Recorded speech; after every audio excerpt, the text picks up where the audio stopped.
بسم الله الرحمن الرحيم. اللهم صل على محمد وعلى آل محمد كما صليت على إبراهيم وعلى آل إبراهيم إنك حميد مجيد. اللهم بارك على محمد وعلى آل محمد كما باركت على إبراهيم وعلى آل إبراهيم إنك حميد مجيد.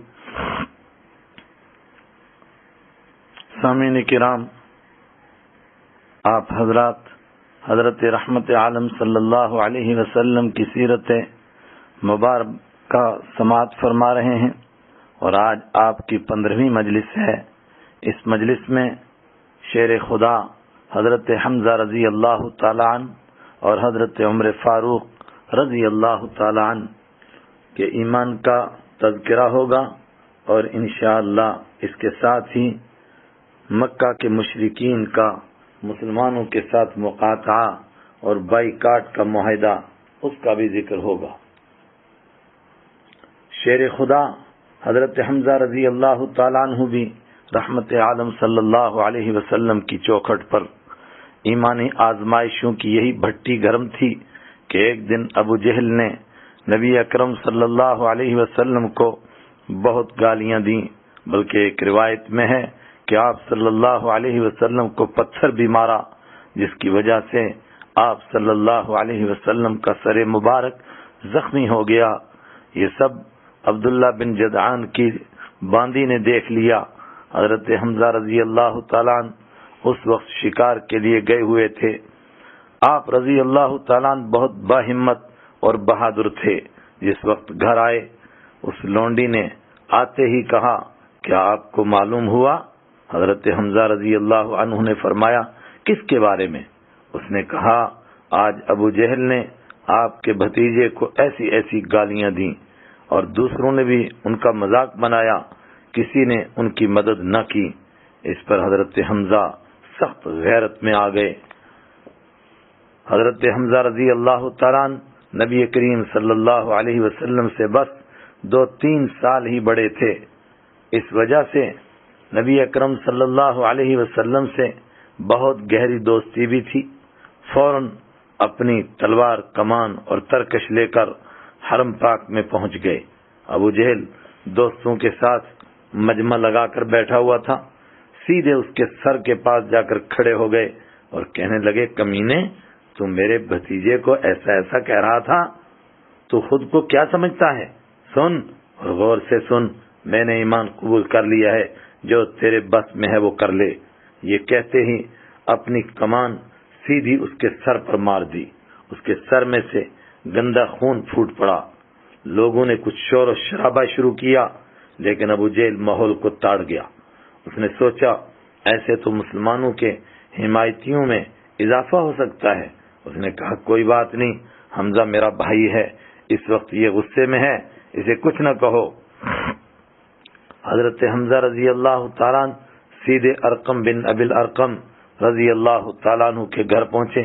رحمت عالم صلی اللہ علیہ وسلم اپنے چچا اور رضاعی بھائی حضرت حمزہ رضی اللہ تعالیٰ عنہ کے مسلمان ہونے پر بہت خوش ہوئے، اور بعد میں ان کی بہادری پر ایک موقع پر آپ صلی اللہ علیہ وسلم نے انہیں اسد اللہ و اسد رسولہ کے اعزاز سے نوازا.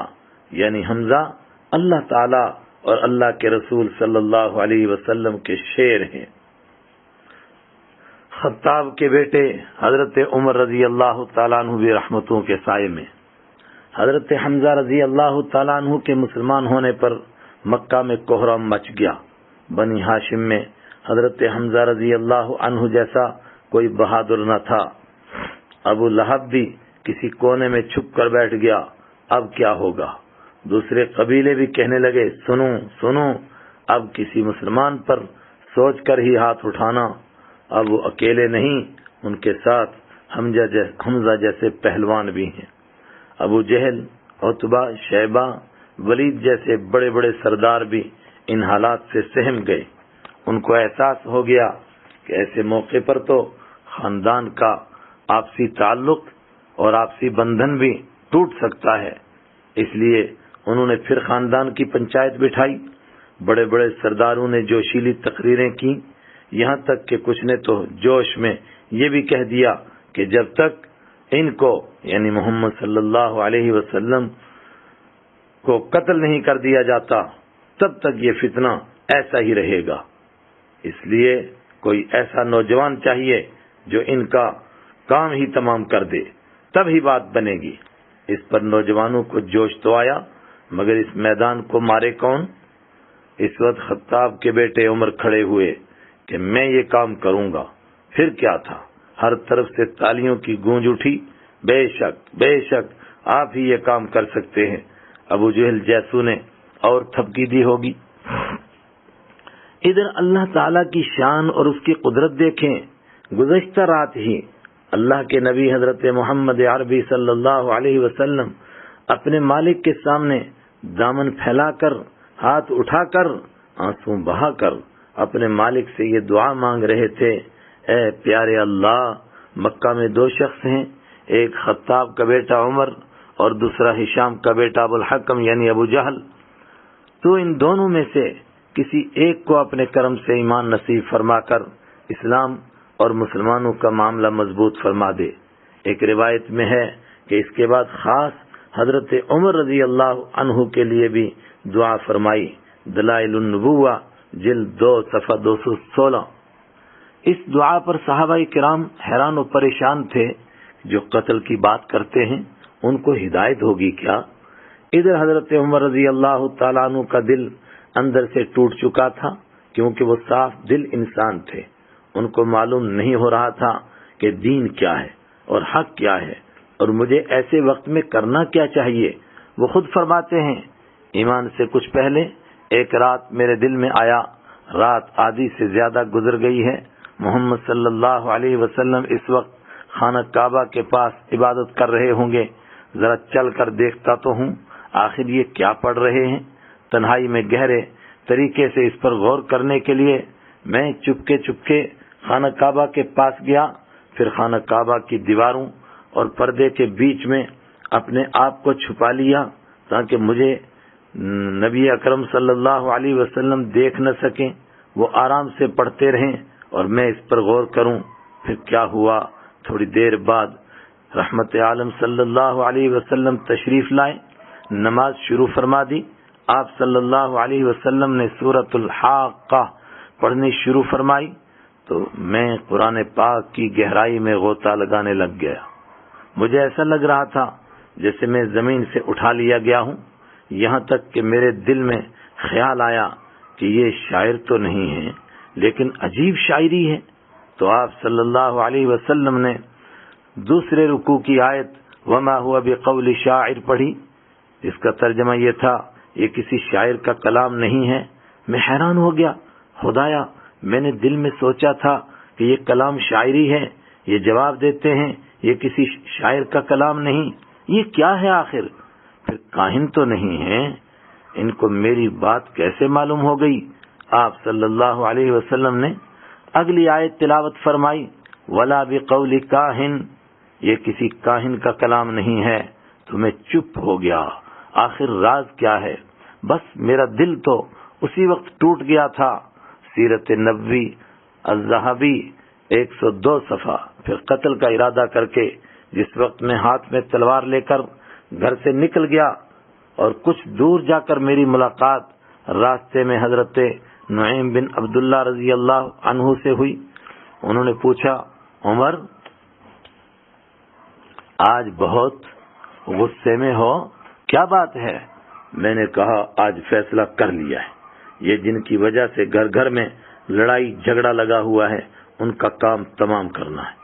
اس پر انہوں نے اسلام اور مسلمانوں کی حمایت کی کچھ باتیں کی. میں نے کہا لگتا ہے تمہارا دماغ بھی خراب ہو گیا ہے، چل پہلے تیرا ہی کام کر دیتا ہوں. انہوں نے کہا پہلے اپنے گھر کی تو خبر لے. میں نے کہا کیا مطلب؟ انہوں نے کہا تیری بہن فاطمہ اور تیرے بہنوئی سعید مسلمان ہو چکے ہیں، پہلے ان کو تو پوچھ. پھر تو غصے سے میرا سینہ پھٹنے لگا. میں سیدھا بہن کے گھر گیا، دروازہ کھٹکھٹایا، اندر سے کچھ پڑھنے کی آواز آ رہی تھی. تھوڑی دیر بعد دروازہ کھلا. میں نے کہا تم کیا پڑھ رہے تھے؟ بہنوئی نے کہا کیا پڑھ رہے تھے؟ اس پر میں نے یہ کہتے ہوئے کہ مجھے معلوم ہے تم مسلمان ہو گئے ہو، بہنوئی کو مارنا شروع کر دیا۔ بہن چھڑانے کے لیے آ گئی، میں نے انہیں بھی تھپڑ مار دیا۔ اس پر بہن غصے میں آگ بگولا ہو گئی اور کہنے لگی، عمر، جس باپ کا تو بیٹا ہے میں بھی اسی کی لخت جگر ہوں، بے شک ہم مسلمان ہو گئے ہیں، آخر ہماری غلطی کیا ہے؟ کر لے جو تو کر سکتا ہے۔ ان کی اس بات پر مجھے کچھ شرم سی محسوس ہوئی، اپنے کیے پر پچھتانے لگا۔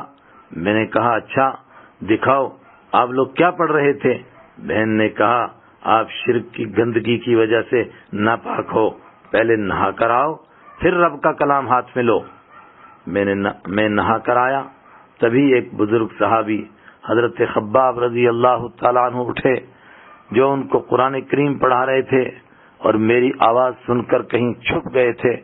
وہ باہر آ گئے اور کہنے لگے، عمر خوش ہو جاؤ، گزشتہ رات ہی رحمت عالم صلی اللہ علیہ وسلم نے آپ کے لیے ہدایت کی دعا فرمائی تھی جو قبول ہو گئی ہے۔ جو اوراق اس وقت حضرت عمر رضی اللہ تعالیٰ عنہ کو دیے گئے، مشہور روایت کے مطابق اس میں سورہ طٰہٰ لکھی ہوئی تھی۔ بس شروع کی کچھ آیتیں پڑھیں کہ ان کا نور دل کے اندر اتر گیا۔ فرمانے لگے، مجھے رحمت عالم صلی اللہ علیہ وسلم کے پاس لے چلو۔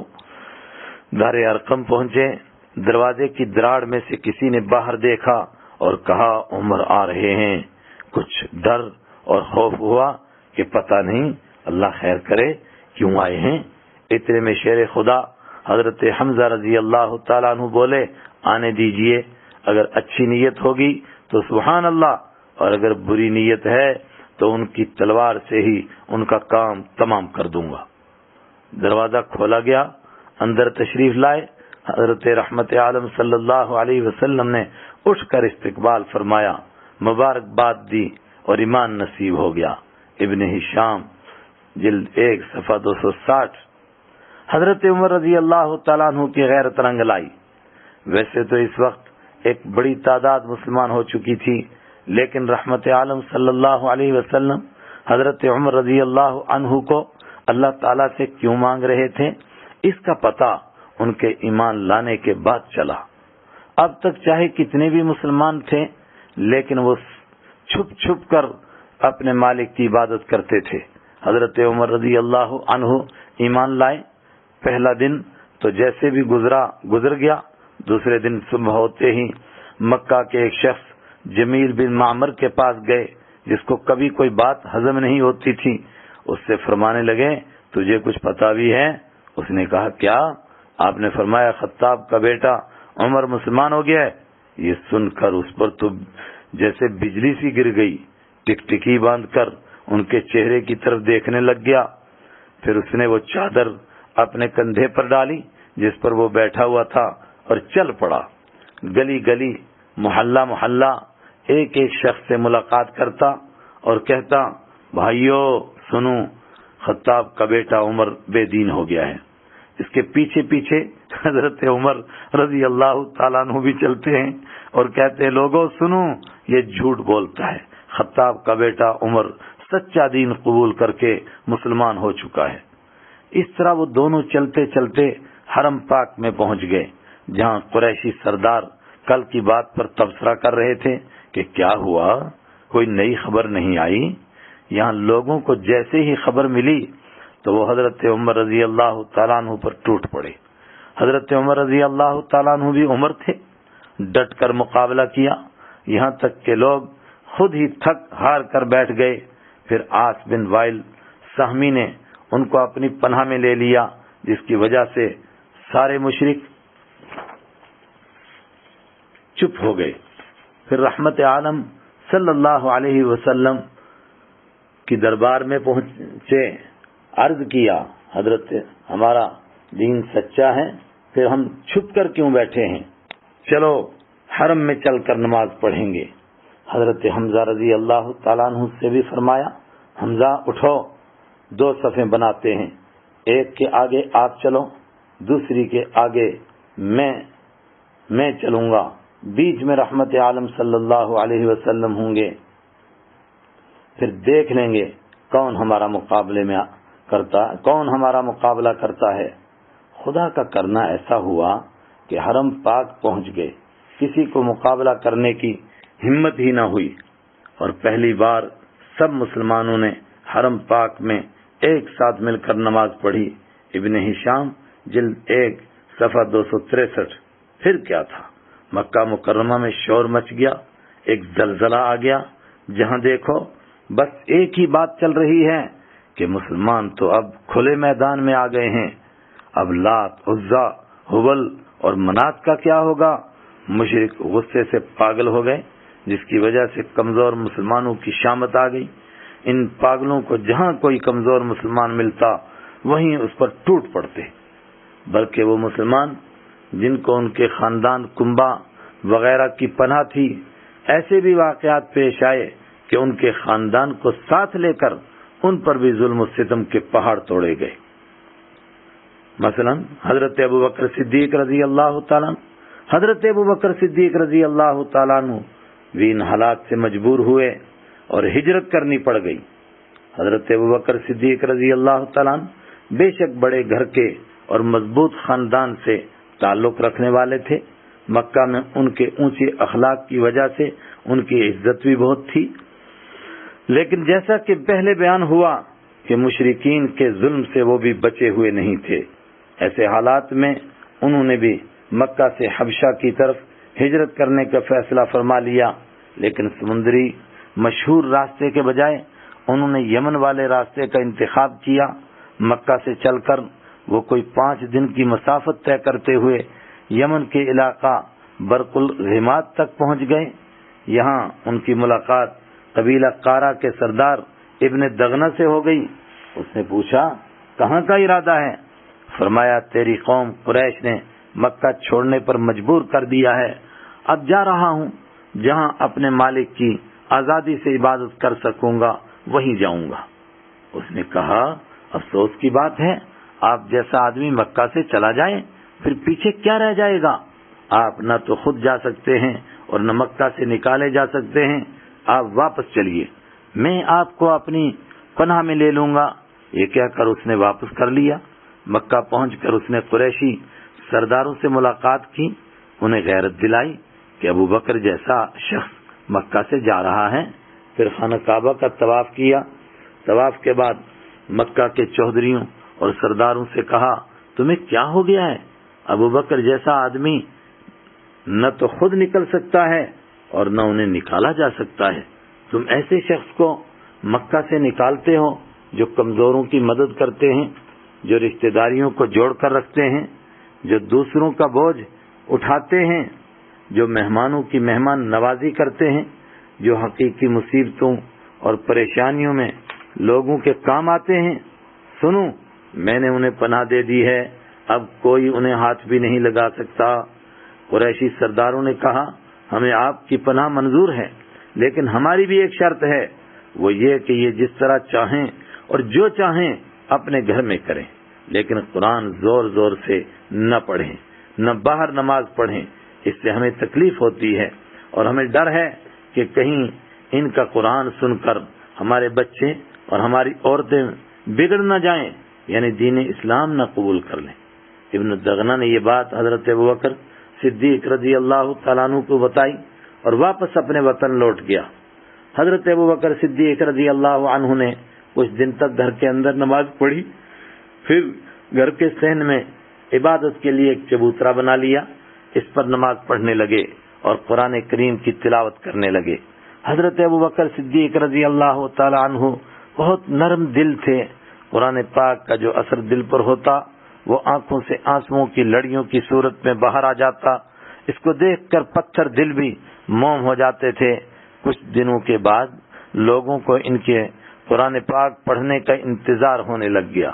پھر کیا تھا، ادھر وہ قرآن پاک کی تلاوت کرنے لگتے، ادھر بچے، عورتیں اور دوسرے لوگ ارد گرد جمع ہو جاتے، قرآن کریم سن کر ان کے دل بھی بے قابو ہو جاتے، بلکہ کئی بار تو آنکھوں سے آنسوؤں کی برسات شروع ہو جاتی۔ یہ بات متکبر سرداروں کو کہاں برداشت تھی۔ انہوں نے آدمی بھیج کر ابن الدغنہ کو بلوایا، اس سے شکایت کی، دیکھو جی اس سے تو ہمارے بچے اور عورتیں بگڑ جائیں گی۔ ابن الدغنہ نے حضرت ابوبکر صدیق رضی اللہ عنہ سے شکایت کی اور شرط بھی یاد دلائی۔ ابوبکر رضی اللہ عنہ نے فرمایا، آپ بہت اچھے آدمی ہیں، لیکن میں مجبور ہوں، میں اپنے مالک کا کلام ضرور پڑھوں گا، آپ جاؤ، مجھے صرف اللہ کی پناہ کافی ہے، میں اسی کی پناہ پر راضی ہوں۔ تفسیر ابن کثیر جلد 7 صفحہ 410۔ یہاں ایک بات پر غور کیجئے، ابن الدغنہ نے حضرت ابوبکر صدیق رضی اللہ تعالیٰ عنہ کی تقریباً وہی صفات بیان کی ہیں جو حضرت خدیجہ رضی اللہ عنہا نے پہلی وحی کے موقع پر حضرت نبی اکرم صلی اللہ علیہ وسلم کی بیان فرمائی تھی۔ اسی لیے کہا گیا ہے کہ صدیقیت کا درجہ نبوت کے درجے کے نزدیک ہوتا ہے، یعنی وہ نبی تو ہرگز نہیں ہو سکتا، مگر اس کا ہر کردار نبوت کا آئینہ دار ہوتا ہے۔ جہالت کی ہٹ درمی اور قرآن کریم کی کشش۔ حضرت ابوبکر صدیق رضی اللہ تعالیٰ عنہ کے اس قصے میں ایک خاص بات پر دوبارہ غور کیجئے کہ مشرکین مکہ نے پہلے بھی ابن الدغنہ سے یہی شرط رکھی کہ یہ قرآن کریم زور سے نہ پڑھیں، اور بعد میں بھی یہی شکایت کی اور بہانہ یہ بنایا کہ اس سے ہمارے بچے اور عورتیں بگڑ جائیں گی۔ لیکن سوال یہ ہے کہ وہ اپنے بچوں اور عورتوں کو اپنی نگرانی میں کیوں نہیں رکھتے تھے؟ خود برے اور الزام دوسروں کے سر۔ اصل بات یہ ہے کہ بچوں کا تو بس بہانہ تھا، حقیقت میں تو اللہ تعالیٰ کے کلام میں کشش ہی ایسی ہے کہ وہ خود قرآن کریم سن کر پیچھے نہیں رہ سکتے تھے۔ اس طرح کے حدیث اور سیرت پاک میں بہت سارے واقعات موجود ہیں کہ وہ لوگوں کو تو کہتے تھے کہ قرآن بالکل نہ سنو، کانوں میں روئی ڈال لو، بلکہ تلاوت کے دوران شور مچاؤ، جیسا کہ قرآن کریم کی سورہ حامیم سجدہ کی آیت 26 میں یہ مضمون ہے جو اس سے پیچھے گزر چکا ہے، لیکن اپنے کانوں میں روئی نہیں ڈال سکتے تھے۔ رات کی اندھیریوں میں چھپ کر حرم پاک جا کر سنتے تھے۔ اس طرح کا ایک قصہ آپ بھی پڑھتے چلیں۔ ایک بار مشرک سرداروں نے آپس میں تبصرہ کرتے ہوئے کہا، ہم دوسروں کو تو قرآن سننے سے منع کرتے ہیں اور خود اس کو سننے حرم پاک پہنچ جاتے ہیں، راز تو کبھی نہ کبھی کھل ہی جاتا ہے، اس سے ہمارے بچے بھی ہمیں بیوقوف کہیں گے۔ پھر سب نے مل کر قسمیں کھائیں کہ آج کے بعد ہم میں سے کوئی بھی قرآن نہیں سنے گا۔ دیکھیے اللہ کی شان۔ اسی رات عجیب بات پیش آ گئی کہ ہر ایک سردار نے سوچا آج دوسرا تو کوئی نہیں گیا ہوگا، چلو میں چل کر سنتا ہوں، وہ پڑھتے کیا ہیں، وہ کرتے کیا ہیں۔ اس طرح ہر ایک یہ بات سوچتا اور حرم پاک میں آتا گیا، یہاں تک کہ سبھی آ گئے۔ وہاں پہنچ کر ایک دوسرے کو پہچان لیا، بہت شرمندہ ہوئے۔ پھر دوسری بار پکا عہد کیا کہ اب ایسا کبھی نہیں کریں گے۔ ابن ہشام جلد 1 صفحہ 241۔ اسی طرح کا ایک قصہ حضرت عبداللہ بن مسعود رضی اللہ عنہ بیان فرماتے ہیں کہ ایک بار نبی اکرم صلی اللہ علیہ وسلم کعبہ کے سامنے سورہ نجم تلاوت فرما رہے تھے، کچھ ایمان والے بھی ساتھ تھے۔ سورت پوری ہونے پر سورت کے آخر میں سجدے والی آیت پڑھ کر رسول اکرم صلی اللہ علیہ وسلم نے سجدہ فرمایا اور ایمان والوں نے بھی آپ کے ساتھ سجدہ کیا، لیکن یہاں مشرک قرآن پاک سننے میں ایسے محو اور ایسے مست ہو گئے تھے کہ وہ بھی سب کے سب بے سوچے ہی سجدے میں گر پڑے۔ انہیں معلوم ہی نہ ہو سکا کہ ہم کیا کر رہے ہیں، ایک بھی کھڑا نہ رہ سکا سوائے ایک مشرک کے، اس کا نام کچھ روایتوں میں ولید اور کچھ میں عتبہ آیا ہے، لیکن بخاری شریف کی روایت میں ہے کہ حضرت عبداللہ بن مسعود رضی اللہ تعالی عنہ فرماتے ہیں میں قتل کیا گیا، اور حضرت عبداللہ بن مسعود رضی اللہ تعالیٰ عنہ فرماتے ہیں میں نے دیکھا اس نے ایک مٹھی مٹی لی اور اس پر سجدہ کیا، پھر میں نے دیکھا وہ کفر کی حالت میں ہی قتل کیا گیا اور وہ امیہ بن خلف ہے۔ پھر جس وقت لوگوں نے تانے دینے شروع کیے تمہیں کیا ہو گیا تھا، تم کیوں سجدہ کر رہے تھے، اس تانا سے بچنے کے لیے انہوں نے ایک جھوٹی کہانی گھڑ لی کہ اصل میں انہوں نے ہمارے بتوں ہی کی نعوذ باللہ ثم نعوذ باللہ تعریف کی تھی۔ ہم اسی لیے سجدہ کر رہے تھے، الیاذ باللہ۔ تفسیر ابن کثیر جلد 7 صفحہ 410۔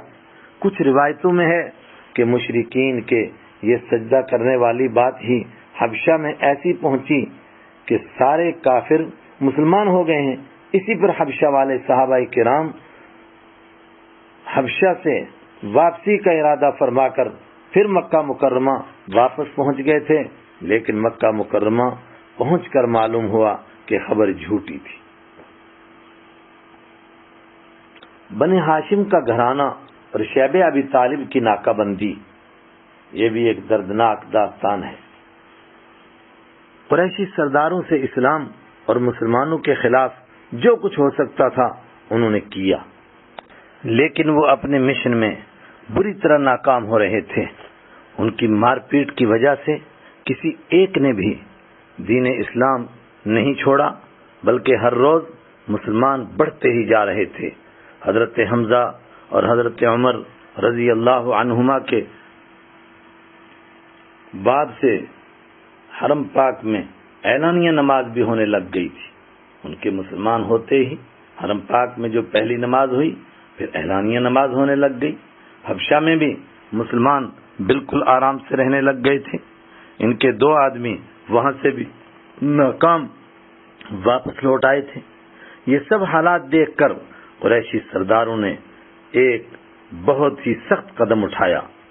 ساری برادری اور خاندان نے مل کر فیصلہ کیا کہ ہم سب ہی بنی ہاشم کا حقہ پانی بند کر دیں گے، نہ ان کو کسی خوشی غمی کے موقع پر بلائیں گے اور نہ ہی شادی بیاہ میں کوئی رشتے دار ان سے تعلق جوڑے گا، نہ ان سے کوئی رشتہ کرے گا، نہ ان سے کچھ خریدیں گے اور نہ ان کو کچھ بیچیں گے، یہاں تک کہ یہ مجبور ہو کر نعوذ باللہ محمد صلی اللہ علیہ وسلم کو ہمارے حوالے کر دیں تاکہ ہم ان کو قتل کر سکیں۔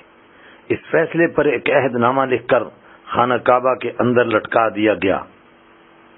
حضرت نبی اکرم صلی اللہ علیہ وسلم کے چچا ابو طالب بے شک مسلمان نہیں ہوئے تھے، لیکن ہر مصیبت میں ساتھ ساتھ رہتے تھے۔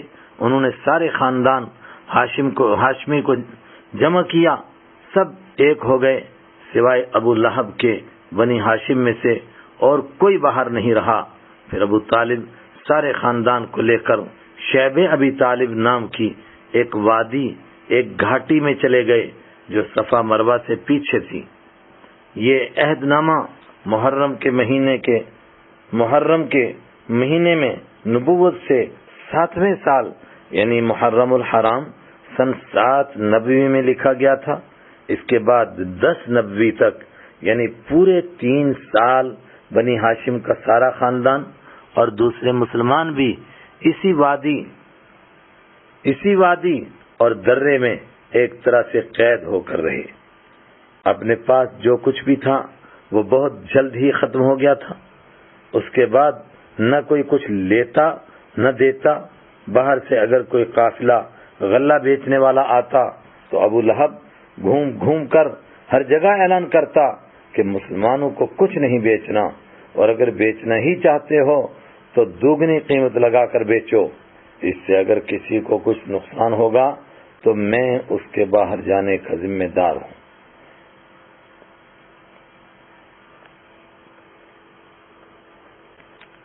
اس سے اگر کسی کو کچھ نقصان ہوگا تو میں اس کے ہر جانے کا ذمہ دار ہوں۔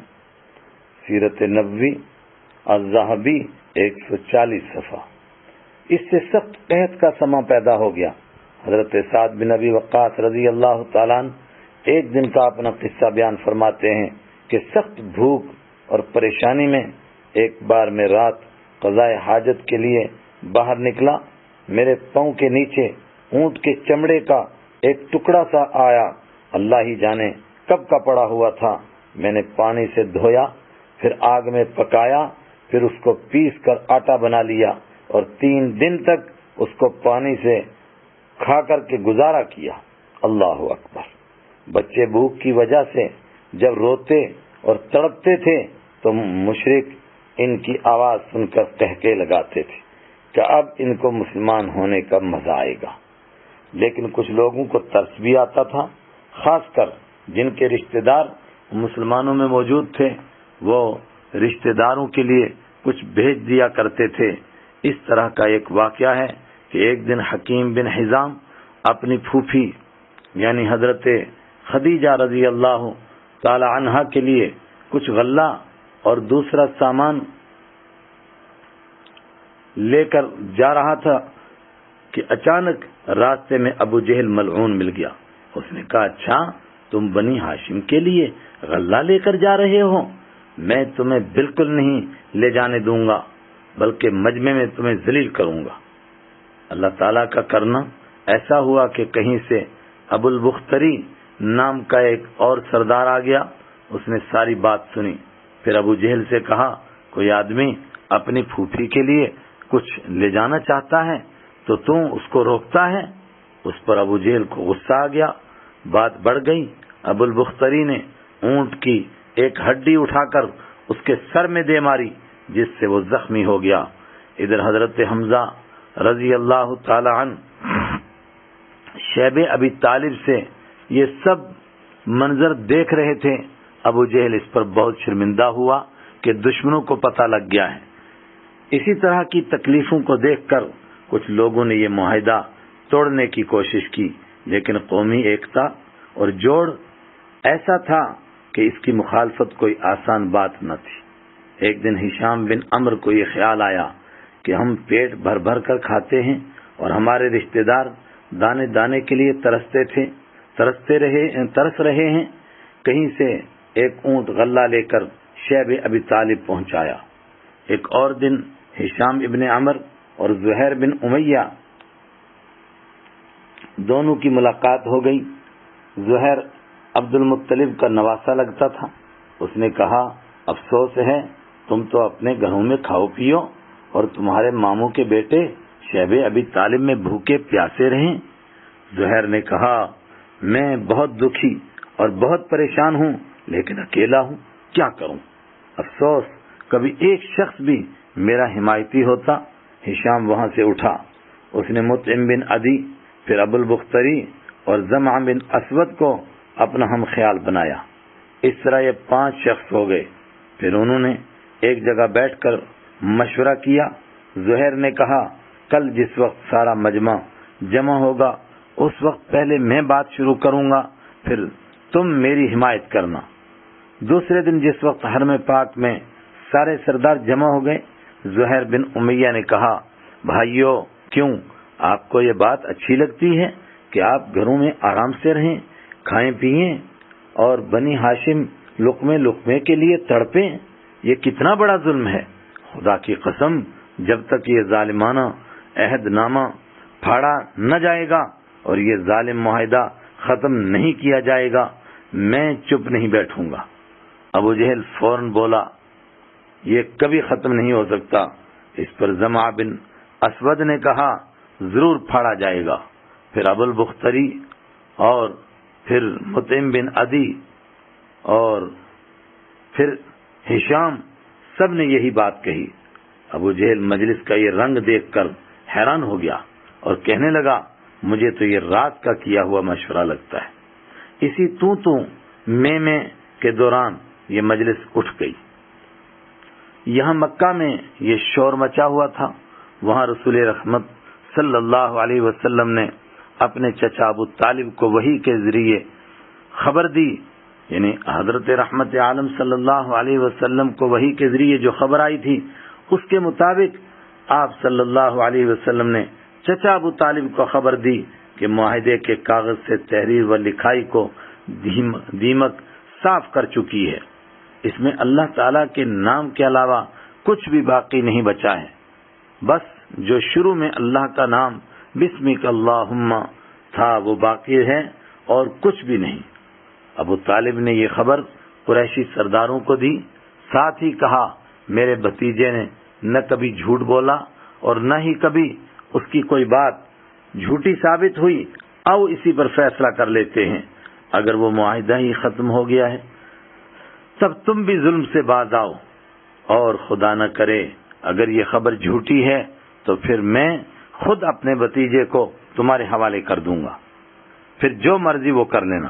قریشی سرداروں نے کہا یہ بات واقعتاً بڑے انصاف کی ہے، منگاؤ کاغذ منگوایا گیا۔ خدا کی قدرت وہ بالکل اسی طرح تھا جس طرح سچی خبر دینے والے حضرت رحمت عالم صلی اللہ علیہ وسلم نے خبر دی تھی۔ سارے حیران ہو گئے۔ ابو جہل شور مچانے لگا، نہیں یہ جادو کر دیا ہے، لیکن اس کی کسی نے سنی نہیں۔ اس طرح پورے 3 سال کے بعد یعنی سن 10 نبوی میں شیب ابی طالب سے باہر آنا مقدر ہوا۔ ابو طالب نے اس موقع پر ایک بڑا دردناک قصیدہ بھی لکھا۔ یاد رہے شیب ابی طالب میں ایمان والے پورے 3 سال بند رہے۔ اس لمبے عرصے کے ان چند واقعات کے علاوہ کتب سیرت و تاریخ میں زیادہ تفصیل نہیں ملتی۔ غالباً یہ 3 سال ایسے دکھوں اور دردوں سے دوچار رہے کہ ان کو نہ کوئی زبان بیان کر سکی اور نہ کوئی قلم لکھ سکا، اور اگر وہ سب کچھ محفوظ رہ جاتا تو کسی میں اس کے سننے کی تاب بھی نہ ہوتی تھی۔ اگر وہ رہ جاتا تو کس کی ہمت تھی کہ جو اس کو سن پاتا۔ سیرت نبوی الذہبی 140-141۔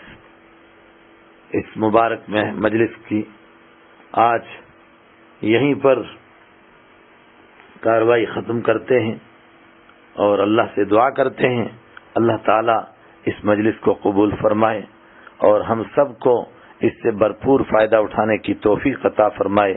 وآخر دعوانا ان الحمد للہ رب العالمین۔